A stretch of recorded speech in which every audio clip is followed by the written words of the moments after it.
Yo, what's up mga par? So ayan, it's been a while, no? So tagal nating walang upload. Ayan. So ngayon, typical video lang ngayon. Gusto ko lang mag-share, no? Gusto ko lang mag-share sa pasasalamat sa Panginoon. Ayan.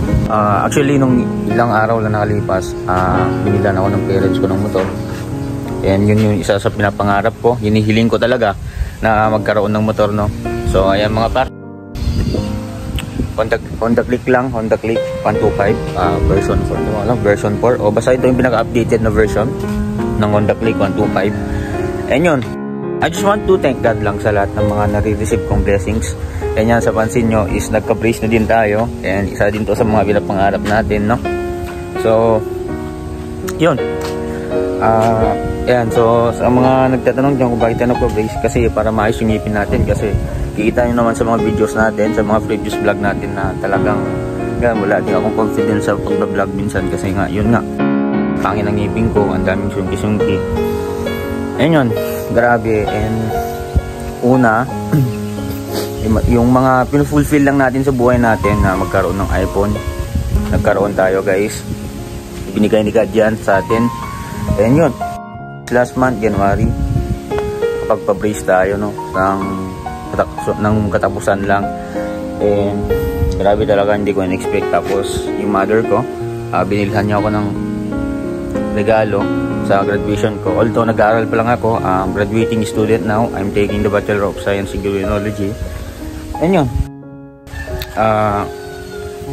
hindi ko alam kung gagraduate ba ako o hindi, pero gagawin ko po ang best ko lahat. Pero yun, gusto ko lang magpasalamat talaga sa Panginoon sa lahat ng mga blessings na binibigay niya, no? So iba talaga ang Panginoon, di ba? Minsan may mga times na yung feeling mo wala na, hanggang dito ka na lang, ganon. Tapos yan, no, may mga times na ganon na feeling mo hanggang dito ka na lang. Ayun mo, kung kailan mo pa ma-fulfill yung mga gusto mong fulfill sa buhay mo. O yun, magugulat ka na lang talaga, kasi iba siya ba eh.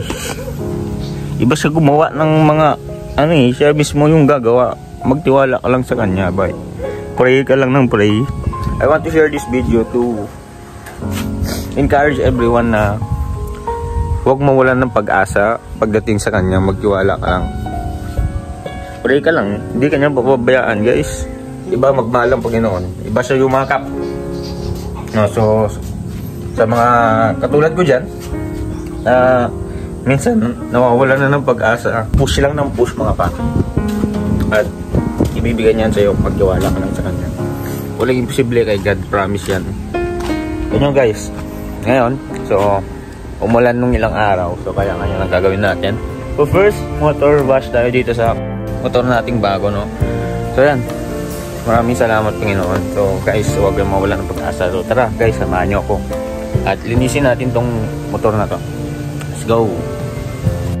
Lighten up, take me on your magic river. Tell me all your dreams align. Sign me up and tell me about the people that you know who are trying to feel alive.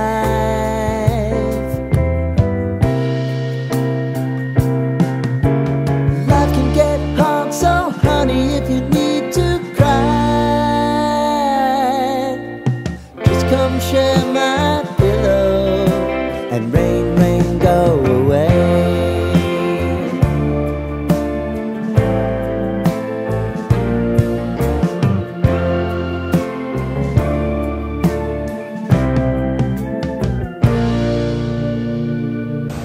Alright mga par, so tapos na tayo naglinis ng motor, no? So ayan, okay lang pa, so hanggang dito lang tong video na to. And inuulit ko, para sa mga taong nawawalan dyan ng pag-asa, ano lang par, pray ka lang, isurrender mo lahat kay God.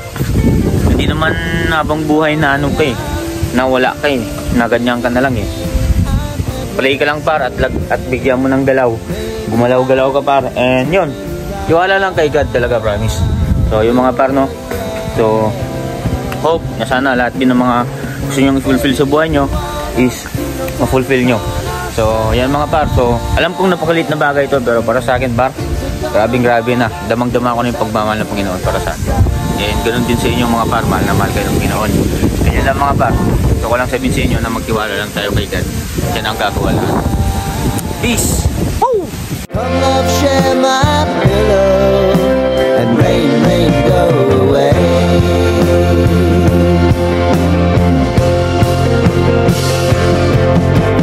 Been some time since you fixed me. I'll never forget your time.